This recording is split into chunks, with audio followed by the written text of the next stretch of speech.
The basics of HTML. So what is HTML?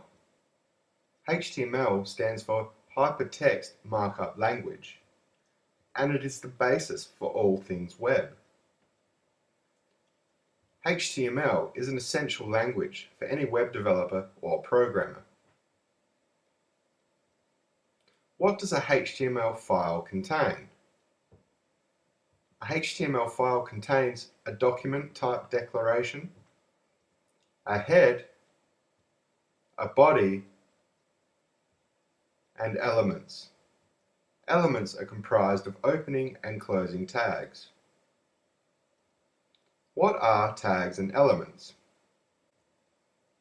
As you can see, we have an opening div tag, and here's a closing div tag. The opening and closing div tags create an element. In particular, this is a logical division. What is HTML5? HTML5 is the latest version of HTML. It is still a work in progress. However, most modern web browsers do support HTML5. This includes Opera, Firefox, Chrome, and Safari. So why do we use HTML5? HTML5 introduces a lot of semantic elements. The word semantics comes from ancient Greek, referring to a study of meaning. So when we say semantic elements, we refer to elements with meaning. HTML5 is also a cleaner way to write HTML, and it is a part of modern web development. Some examples of some semantic elements include the header element, the nav element, and the footer element. As you can tell just by the name of these elements, you have a rough idea on what that element should actually contain.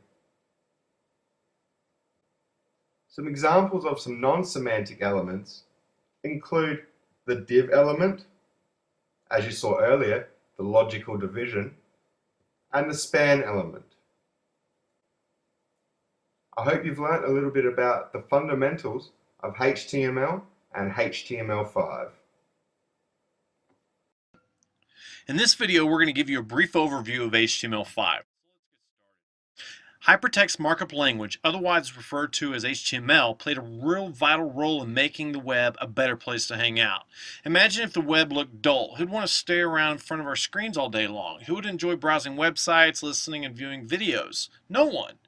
So with the fast advancement of technology, the demand for a better coding experience in creating web pages has pushed HTML to its limit, and thus a better version was created in the new standard of HTML5. There's a lot of great new things that HTML5 supports, like new elements, new attributes, full CSS3 support, video and audio, 2D and 3D graphics, local storage, local SQL databases, and web applications. So the ability to support audio and video is also new in HTML5, making it easier for developers to add video and audio using the tags video and audio. Another good thing about the audio and video selectors is that it's supported in all major browsers. With HTML5, drawing graphics is simplified with the new elements like the canvas selector, inline SVG, and the use of CSS3 2D and 3D transforms. Web and mobile development is so much easier with HTML5. Here are some of the features added that make the whole development process easier. Local data storage, which allows a web page to store information locally within the client browser, similar to how cookies were used in previous versions. Also, local file access. The use of local SQL databases. Application caching that allows a web application to be accessible without an internet connection. And finally, HTML5 web workers that allow JavaScript to run in the background without affecting the performance of the page. Ideally, semantic elements should describe their purpose clearly, making it easier for developers to understand. However, there are tags that don't have any meaning like the div tag. So we would commonly use IDs or declare class names such as div class equals header to the div tags to give meaning to it. But now in HTML5, new semantic elements were released to convey clearly the purpose of those elements. Here are a few examples of the new elements in HTML5. Header for the header, footer for the footer, section for wrapping content in a section, nav for menu navigation, article for placing your main content, and aside for creating left and right sidebars. Along with these new elements, there are also new form elements, new attributes, new input types, and automatic validation. With the new HTML5 combined with CSS3, creating some cool effects is much easier with these new elements. New selectors, new properties, animations, 2D and 3D transformations, rounded corners, shadow effects, downloadable fonts, and much, much more. So there you go. I gave you a brief overview on what's new in HTML5. There's a whole lot more of the new stuff in HTML5 to cover. So in our next video, we'll walk through all the new elements in HTML5. See you there. To start developing in HTML5, we'll need a browser that actually supports HTML5. So let's go ahead and download Google's Chrome browser.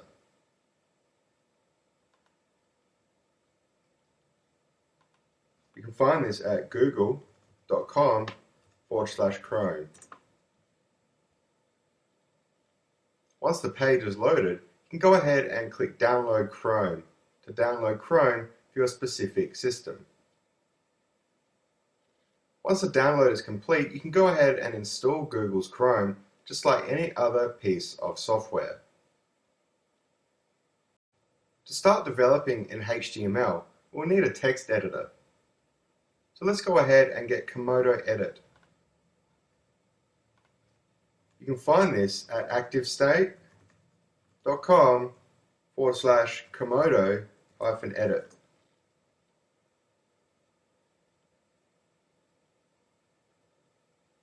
Once the page is loaded, we'll go ahead and click Download Now. This will take us to the download page. Then you can select the Download Komodo Edit to download the latest package for your specific system. Once you've downloaded Komodo Edit, you can go ahead and install it just like any other piece of software. Now that we have Komodo Edit downloaded and installed, we can go ahead and open it and set up our development environment. Once Komodo Edit loads, you'll be greeted with this start page. We'll be working with this left panel. So for the first time when you load this up, you'll probably see something like this. So what we want to do is select the desktop, right-click on it, and select Make this folder root. This will allow us to directly work in the desktop. If you're not actually seeing this left panel, go ahead and toggle this view with this button right here. Alternatively, you can head over to View, Tabs and Sidebars, and select Places. This will also open up this left sidebar. So once we're inside the desktop directory, we can go ahead and right-click, select a new folder, and create a new folder in which we'll be working in. I'm going to title this HTML. So let's create our first HTML file. So open up Komodo Edit and navigate to the HTML directory we created earlier. Right-click on it and select New File. Here we'll be prompted to enter in the new file name. I'm going to call this structure.html. Notice that most HTML files actually require the .html file extension. So now we can double click on structure.html to open it inside our text editor. Now to start working with HTML, we have something called the HTML document structure. So we start this off with the doc type. The doc type for HTML5 is just doc type HTML. Also notice the exclamation mark at the start of this syntax. The document type for earlier versions of HTML, including HTML 4.01 and XHTML, required quite a large document type. It was actually kind of confusing for new developers. In HTML5, the document type is actually just HTML, doc type HTML. This is part of the beauty of HTML5 and its simplicity. So now we go ahead and create our opening and closing HTML tags. This will contain our head section and body section of our HTML. Then we create our head, and inside the head we put a title. This will be the title of our web page. This doesn't have to be the same as the actual HTML file name, but I'm going to go ahead and stick with the naming convention we have and call it structure. Then we have our body. Inside the body is where we put content that we would actually want rendered in the browser. In the head, we put things such as internal and external, scripts and style sheets, meta tags, and the title. As you've noticed, when I've typed this out, Komodo Edit has actually indented certain elements. This is a part of good coding practice. It allows us to easily navigate our HTML and read it efficiently. So as you'll notice, this head section is inside our HTML, so therefore we have indented the head section one tab space. And as the title is inside the head section, we've indented that one additional tab space. So when we start to add content in our body, we'll actually start one tab space in. This is a part of good coding practice and will help you become efficient with writing HTML. So now that we have our HTML5 document structure, let's take a look at it in the browser. So go ahead and save this. Click on the little arrow on this preview button. And from the drop-down menu, select Google Chrome to open it up in our Google Chrome browser. Then select Preview. This is our HTML5 document structure loaded up in the web browser. And as you can see, there's absolutely nothing on this page. It's a blank canvas. So let's take a look at outputting some text to the browser. Just type in "Hello World." Go ahead and save this again and open it up in our browser once again. As you can see, we have the "Hello World" text output to the browser. I hope you've learned a little bit about the HTML5 document structure and how to actually output text to the browser. In this video, we're going to take a quick look at something called the DOM. The DOM is the document object model, and it's basically a structured representation of the document that's actually loaded in the browser. So to demonstrate this, let's just type in some plain old text, "Hello World." And now that we have that, let's go ahead and save our file, then take a look in the browser.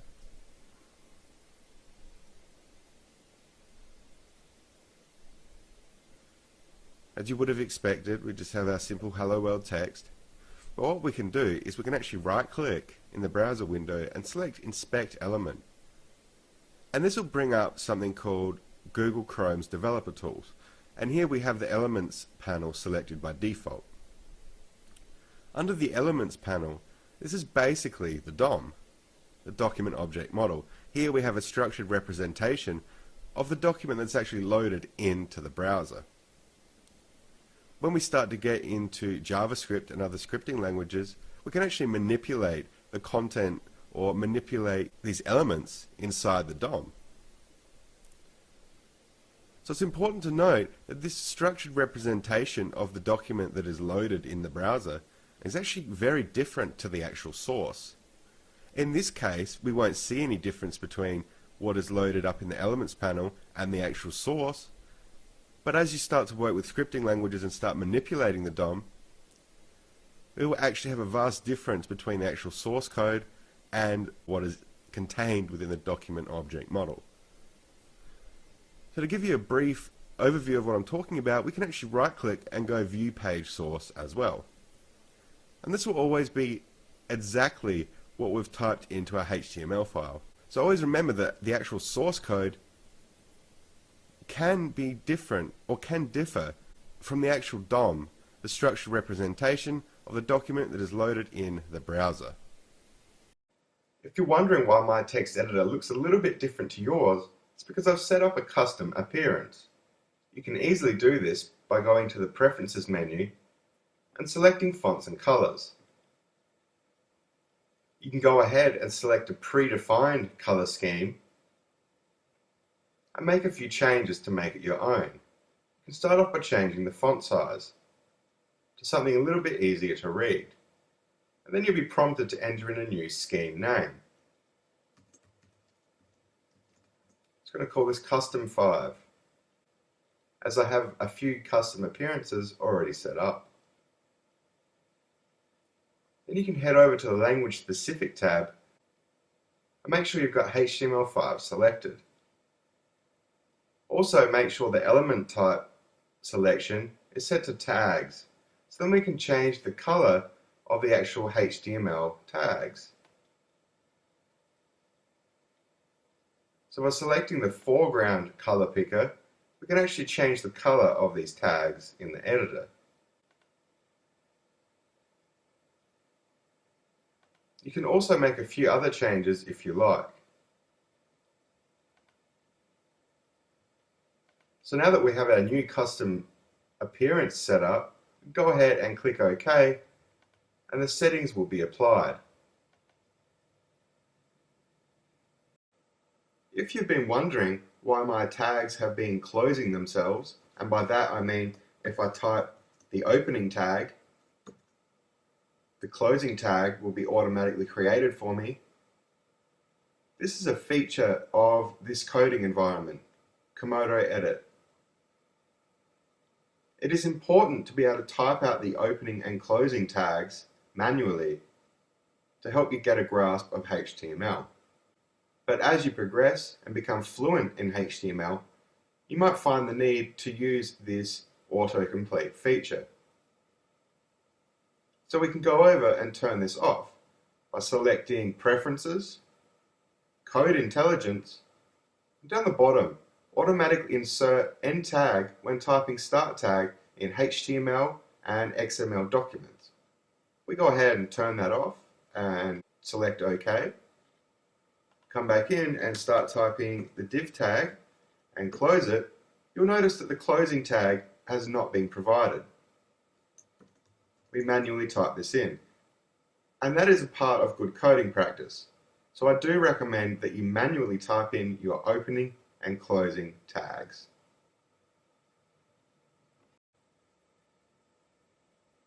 In this video, we're going to talk about validation and validating our HTML files. So to start off, let's create a new HTML file and call this valid.html. Double clicking on it, and now we're going to go ahead and type out our document structure, which is doc type, HTML, our opening and closing HTML tags, our head, opening and closing tags, our title, we're going to give this a title of valid, HTML, and then we have our body. So now that we have our structure, let's just add some simple text to the body of our HTML file.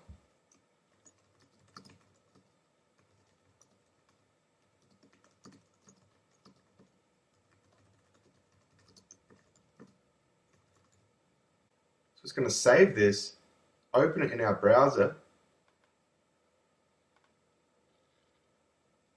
and notice that it's just some text output to the browser as you would expect. So now what we're going to do is we're going to head over to validator.w3.org. This is the W3C Markup validation service. The W3C stands for the World Wide Web Consortium, and they lay out the standards of web-based technologies. It is important to validate our HTML files so that they may be displayed consistently among different browsers and different platforms. So let's start off by using the Validate by Direct Input feature. So we'll go ahead and select our HTML contents, copy these, Command-C on the Macintosh and Control-C on Windows, and go ahead and just paste this into the text area provided.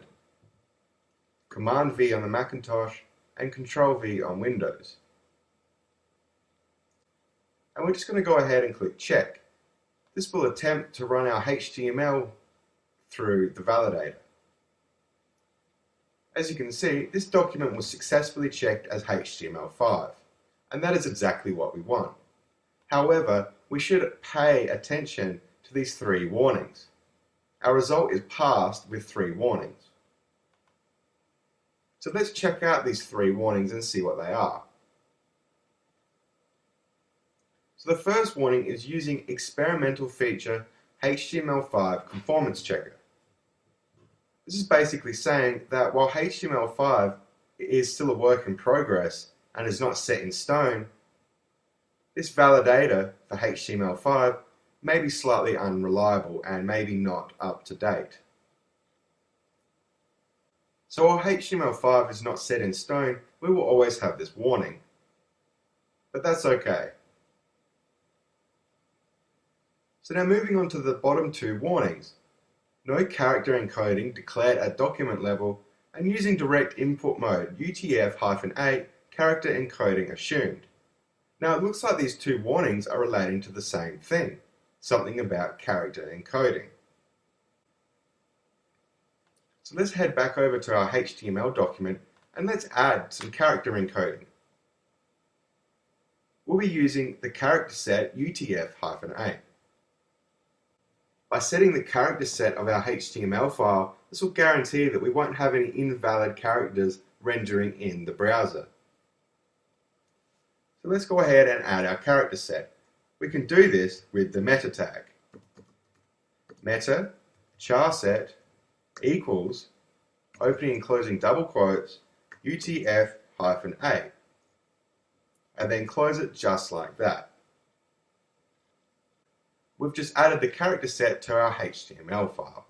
Go ahead and save this and take a look in the browser and see if it's made any real changes to our text that is being output to the browser. As you can see, it is exactly as it was before. It has not made any changes. So let's run this through the validator once more, but this time let's use the file upload facility rather than the direct input facility.